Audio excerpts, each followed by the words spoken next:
The 5 Elements of Effective Thinking by Edward B. Berger and Michael Starbird. Picture 3 young guys in the 1970s, barely old enough to order a beer. One of them had already dropped out of college.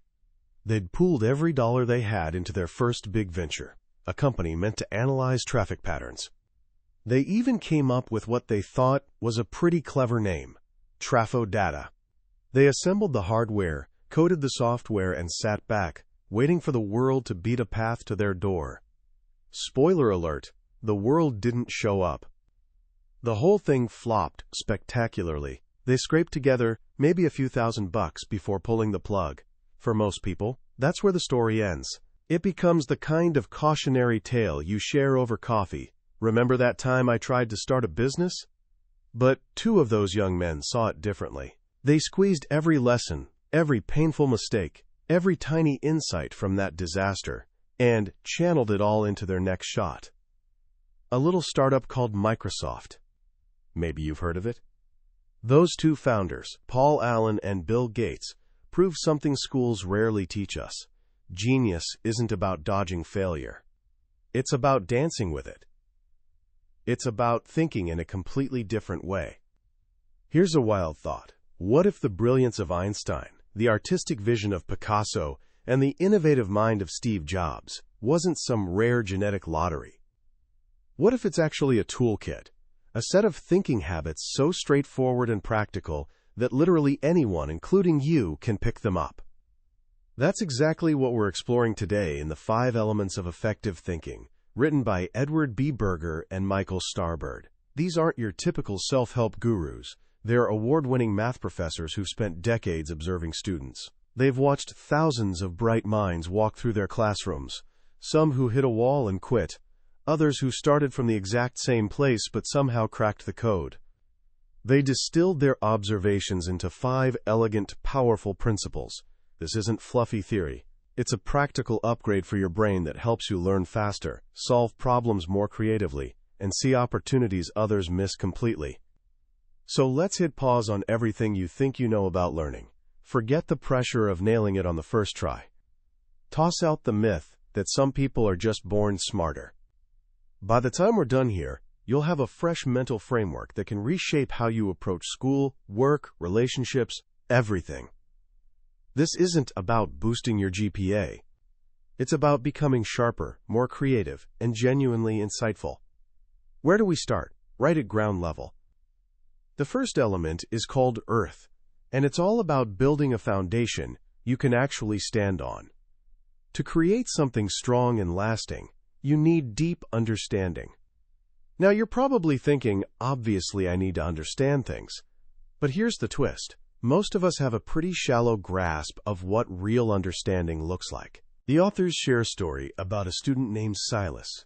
This kid studied his heart out for an exam. He read every chapter, memorized the important stuff, walked into that test room feeling pretty confident.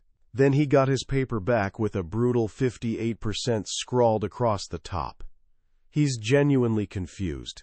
He tells his professor, "I really knew this material. I just made a bunch of careless mistakes." Here's the thing. Silas truly believed he had it down, but his understanding was like thin ice on a lake. Sure, it looked solid, but the moment any real weight hit it, a question worded slightly differently, a small twist on a familiar problem, it cracked wide open. He'd memorized facts without actually grasping the principles underneath.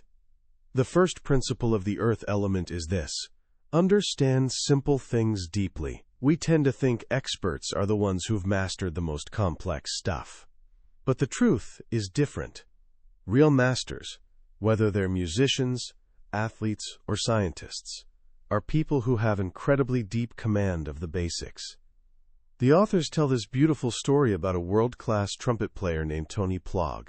He was leading a master class with a bunch of already talented young musicians. One by one, they performed these incredibly difficult, technically dazzling pieces they played brilliantly.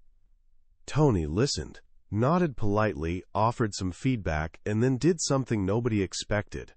He asked them to play a basic warm-up exercise. Just a handful of simple notes that any first-year student would know. They played it. It sounded fine, almost childish compared to the fireworks they'd just displayed. Then Tony picked up his own trumpet for the first time that day. He played that exact same simple phrase, and suddenly, the room changed. Each note was rich and alive, full of color and meaning. That basic melody became something exquisite. The gap between these talented students and this true master wasn't in the hard stuff, it was in how deeply he understood the simple stuff. Tony explained that this profound control over basics is what lets you play the most challenging pieces with real artistry. This applies to everything. Before diving into the complexities of calculus, have you truly mastered basic algebra? Before writing a sophisticated essay on World War II, do you actually understand the core human motivations that sparked the conflict? Deep work on simple ideas builds real mastery. The second part of building your foundation is learning to clear away the noise and find what actually matters. Life is cluttered. Problems come wrapped in layers of distracting details and context. Great thinkers are like sculptors who can see the statue hiding inside the marble. They chip away everything non-essential to reveal the core. Think about the early pioneers of human flight. For centuries, people watched birds and fixated on one obvious thing: flapping wings. So they built machines with flapping wings, and for centuries, they crashed. It wasn't until someone ignored the obvious flapping and focused on the subtle curve on top of the wing, the feature that actually creates lift, that we finally got off the ground. The artist Pablo Picasso demonstrated this brilliantly in a famous series of bull drawings. The first one is realistic, packed with detail, muscle definition, shading. But in each successive drawing, he systematically strips away details. The shading vanishes. The texture disappears. Three-dimensionality evaporates. By the final drawing, there's just a simple line drawing, maybe a dozen strokes on the page. But in those few lines, he captured the absolute essence of the bull, its power, strength, presence. He cleared the clutter, and the truth remained. This is a superpower.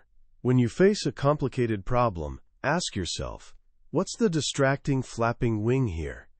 What's the noise? And what's the subtle curve that actually matters? But building this foundation isn't just about seeing what's there. It's about being honest about what isn't. The third part of the earth element is seeing both what exists and what's missing. We all carry biases and assumptions. We see what we expect to see. One of the authors tells this great story from an art class. The professor showed an image of a monk standing on a shore, gazing out at an empty sea and sky. She asked, "What do you see?" Students sat there in awkward silence, desperately searching for some deep, hidden meaning.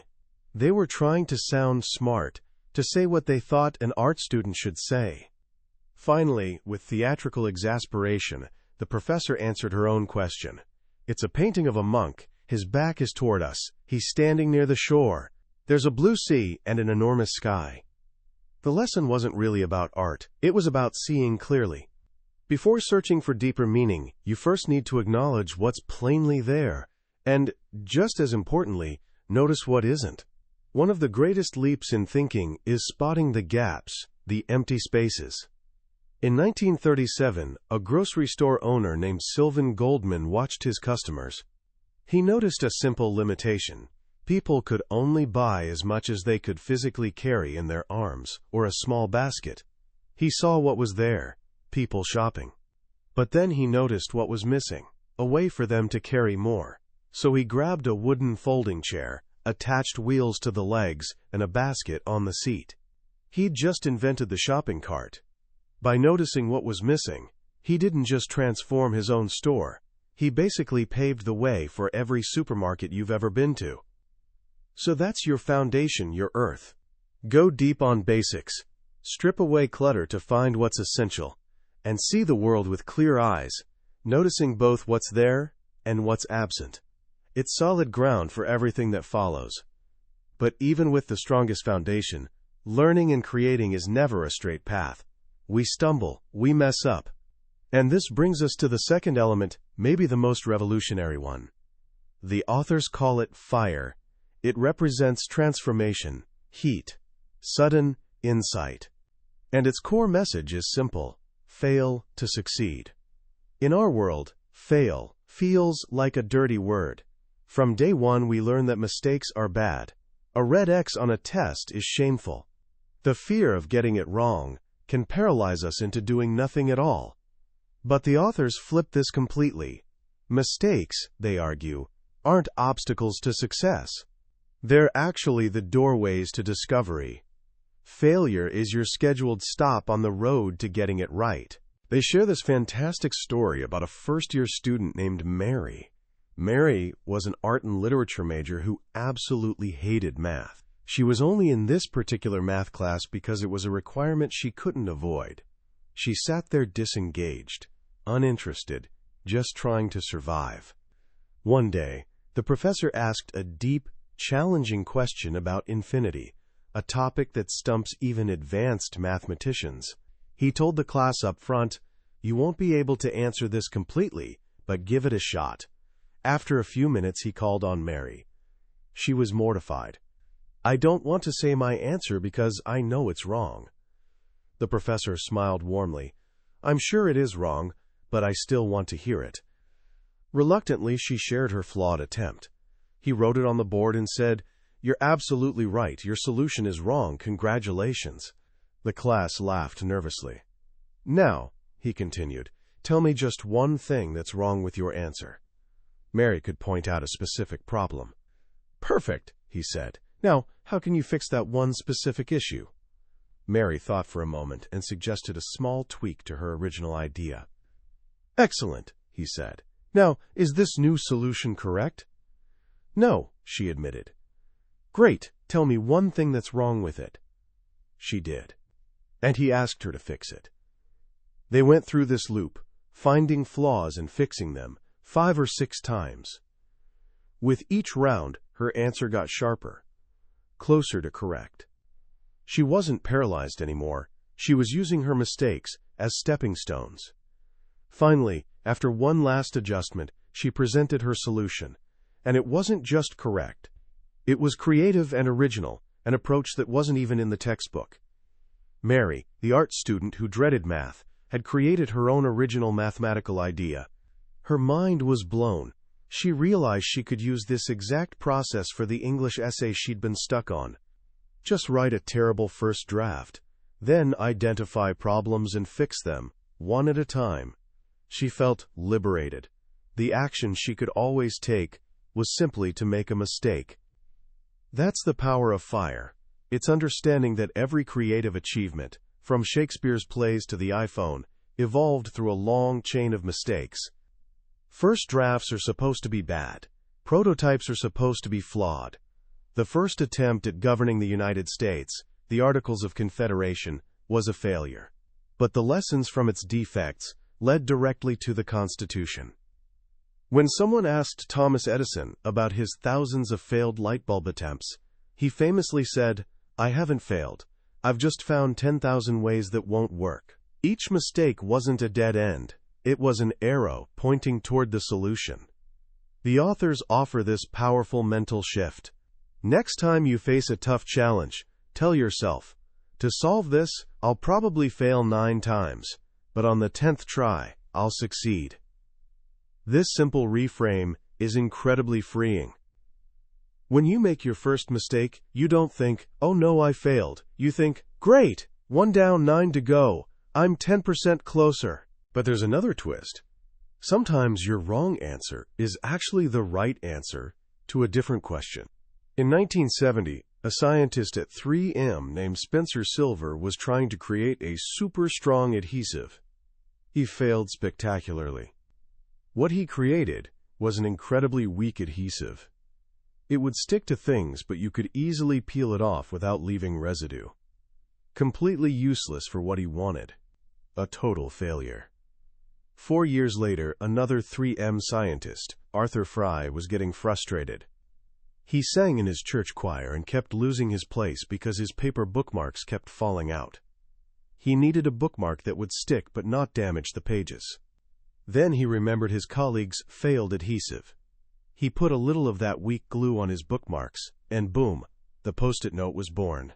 One of 3M's biggest moneymakers, all from a mistake. So we've got our solid foundation, Earth, and a powerful method for building on it through trial and error fire. But how do we know which direction to go? Which questions should we even try answering? This brings us to the third element, air. Air surrounds us, invisible yet essential, the very breath of life and inspiration. The core idea here is to create questions out of thin air and become your own Socrates. Socrates is legendary not because he had all the answers, but because he asked all the right questions. He guided his students to discovery by challenging their assumptions and forcing deeper thinking. The authors suggest we can become our own internal Socrates, constantly guiding ourselves with powerful questions. Just creating a question is a profound step toward understanding, even if you never find the answer. Good questions focus your attention where it matters. They tell the story of the 1986 Space Shuttle Challenger disaster. During the investigation, brilliant physicist Richard Feynman served on the Presidential Commission. Engineers were presenting mountains of complex data about chemistry and mechanics. Feynman cut through all of it with one simple question. Noticing the unusually cold temperature on launch morning, he asked, "What if we just test how an O-ring behaves when it's cold?" In a live televised hearing, he ran a simple demonstration. He took a small piece of O-ring material, clamped it, and dunked it in ice water. When he removed the clamp, the rubber didn't spring back to shape. It stayed stiff and deformed. In that single moment, with one basic question, he revealed the fatal flaw to the entire world. Effective thinkers aren't afraid to ask the stupid questions, the basic ones. They don't pretend to know more than they do. When you don't know something, admitting it and asking isn't weakness, it's the fastest route to real knowledge. But it's not just about asking when you're confused. It's about using questions to push your thinking further. The most powerful habit you can develop is asking, what if? What if we tried it this way? What if the opposite were true? What if we looked at this from another angle? These questions challenge the status quo and crack open new possibilities. The authors also stress asking, what's the real question? So often, we spend time trying to answer the wrong thing. A student asks, how can I ace my exam? But is that really the question? Focusing on the test itself is like training for a push-up competition by worrying about what shirt to wear. A better question, how can I understand this material so deeply that the exam becomes a simple demonstration of what I know? That question leads to different actions, not cramming, but engaging with material daily. The effective question leads to productive action.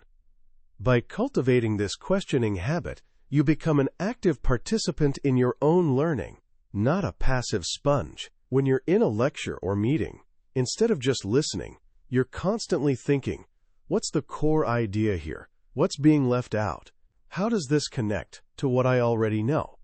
This transforms a boring lecture into an engaging mental workout, because you're generating half the interest yourself. You become your own teacher. Now we have our foundation, Earth, our method for progress, fire, and our compass, air. But ideas don't exist in isolation. They're connected. They flow from the past, through the present, into the future. This brings us to the fourth element, water. The key here is seeing the flow of ideas, looking back and looking forward. No great idea springs from nowhere.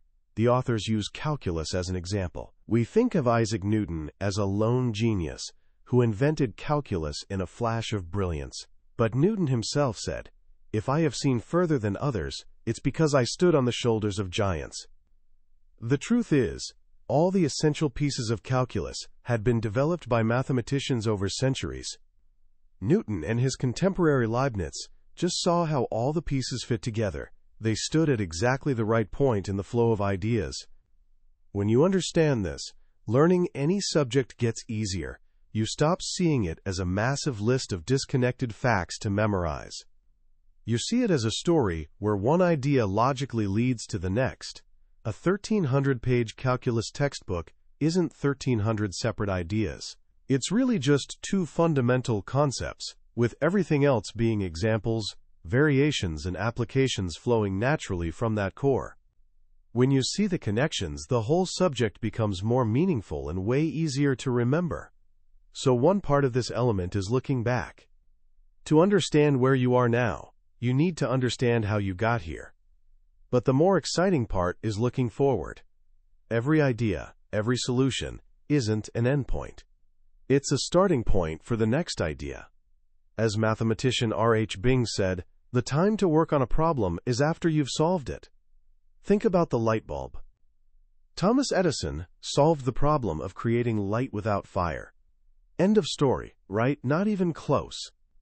That single idea, when pushed forward, led to movies, television, computers, fiber optics, medical imaging. The consequences were far greater than anyone imagined.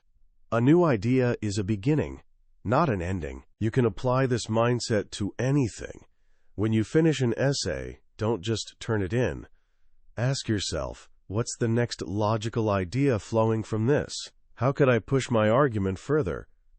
Ernest Hemingway rewrote the last page of A Farewell to Arms 39 times before he was satisfied. He wasn't fixing mistakes. He was following the flow of the idea until the words were exactly right. This thinking keeps you open to the future. The weird novelties of today become normal tomorrow. Impressionist paintings that critics mocked in the 1800s are now priceless masterpieces. Seeing the flow of ideas helps us recognize that the world, and our understanding, is always under construction. And this brings us to the final element, the one that ties everything together. The authors call it the quintessential element. In ancient philosophy, the quintessential element was the unchanging, perfect substance of the heavens. Here, ironically, the unchanging element is change itself. The final element is about engaging change and transforming yourself. This chapter is the meta lesson. You can understand the first four elements perfectly. You can know you should understand deeply, embrace failure, ask questions, and see the flow of ideas. But there's a massive gap between knowing what to do and actually doing it. The authors tell this funny but pointed story about a headmaster trying to improve teaching quality by bringing in experts for seminars. After a few months, he noticed one teacher never attended. He called the teacher in and asked why. The teacher replied, "There's no need. I already know how to teach better than I do." That's the trap. We know how to be better, but we don't change. The fifth element is about actually making the choice to do it, to adopt the habit of improvement. And the authors offer a profound insight. People who perform better aren't just doing the same task better, they're actually doing a different, easier task. Imagine trying to hit a tennis ball with your eyes closed. Incredibly difficult. You're guessing where the ball will be. Now imagine hitting it with your eyes open, tracking the ball all the way to your racket. You're still hitting a tennis ball, but you're performing a fundamentally different, much easier task. When a student tries solving physics problems by blindly plugging numbers into memorized formulas without understanding what they mean, they're doing physics with their eyes closed. The student who takes time to understand the principles behind the formulas is doing physics with eyes open. It might feel like more work up front, but it makes actually solving problems vastly easier. Same in any field. The path to improvement isn't about gritting your teeth and trying harder at the same old method. It's about changing your method to a more effective one. It's deciding to do a different task. This final element is a call to action. It's realizing you have power to change how you think. Remember Mary, the art student? Or Sam Y., a student in a brutally difficult math class who was considered the weakest all semester. He never answered a single question correctly. But over winter break, he went back to the very beginning. He rebuilt his understanding from the ground up, one simple idea at a time. He mastered the basics. He followed the flow of ideas. He transformed himself. When he returned, he not only answered the next question correctly, but every single remaining question for the rest of the semester. He went on to earn a PhD in mathematics. He didn't magically get smarter. He changed the way he learned. He became a different kind of student. And that's the ultimate message. The 5 elements, earth, fire, air, water, and the quintessential element of change, aren't just techniques. They're a path to transforming yourself into a more effective, creative, and successful person. They're a reminder that your potential isn't fixed. It's something you build, day by day, thought by thought. As we zoom out and look at the whole picture, what's the one big takeaway? For me, it's this message of empowerment. The book demolishes the myth of genius. It takes brilliance off its pedestal and hands it to us as a set of learnable tools. In a world moving at dizzying speed, where new information and challenges constantly bombard us, the single most crucial skill is the ability to learn effectively. This book isn't just a manual for being a better student, it's a guide for becoming a lifelong learner. It's about cultivating a mind that's not just stuffed with information but is agile, curious, and resilient. The beauty of the 5 elements framework is its simplicity and how everything connects. You can't just cherry-pick one, they work together like an orchestra. The earth of deep understanding gives you stable ground. Without it, everything's shaky. The fire of failure gives you courage to explore and take risks, knowing even missteps move you forward. The air of questioning is your compass, guiding exploration and preventing aimless wandering. The water of flowing ideas connects your journey to the grand story of human thought, reminding you you're part of something bigger. And the quintessential element of change is the engine driving it all, your personal commitment to becoming better. So how can you start right now? Let's keep it simple. Here are 3 actions you can take today. First, master a basic. Pick one thing you're learning right now, a concept in class, a chord on guitar, a skill at work. For the next 30 minutes, ignore everything else and focus only on that one fundamental thing. Don't just review it. Understand it so deeply you could explain it perfectly to a 10-year-old. Feel the solid ground of earth beneath your feet. Second, fail on purpose. Next time you're stuck on anything, homework, a creative project, a tough decision, intentionally create a terrible first draft. Don't try getting it right. Just get something down. Then look at it not as failure but as data. Analyze it. What's wrong? Why? What's one small thing you can do to fix it? Embrace the creative power of fire. Third, be the questioner. In your very next class, meeting, or even conversation with a friend, give yourself a secret mission. Your goal isn't having the right answers, but formulating 3 really good questions in your mind. You don't even need to ask them out loud. Just creating them forces you to listen more actively and think more critically. Breathe in the air element and become your own Socrates. These small actions, practiced over time, can lead to profound transformation. They can shift you from passive consumer of knowledge to active creator of insight. They can help you become the hero of your own story, someone who meets challenges not with fear, but with curiosity and imagination. That was a summary of the 5 elements of effective thinking by Edward B. Berger and Michael Starbird. We've touched on the core ideas, but honestly, a summary is like looking at travel photos. It shows you pretty pictures, but can't give you the feeling of actually being there. The real magic happens in quiet reading moments when a particular story or phrase sparks an idea that feels written just for you. This summary helps you decide if this journey is worth taking. If anything we've talked about today resonated, I encourage you to grab a copy. Reading it isn't just learning. It's an experience that can genuinely change how you see yourself and the world. The link is in the description below. If you found this valuable and want to keep exploring ideas that have shaped the most successful minds, please hit that like button and subscribe. That way, you won't miss our next journey into another life-changing book from the billionaire's bookshelf. Let's keep learning and growing together.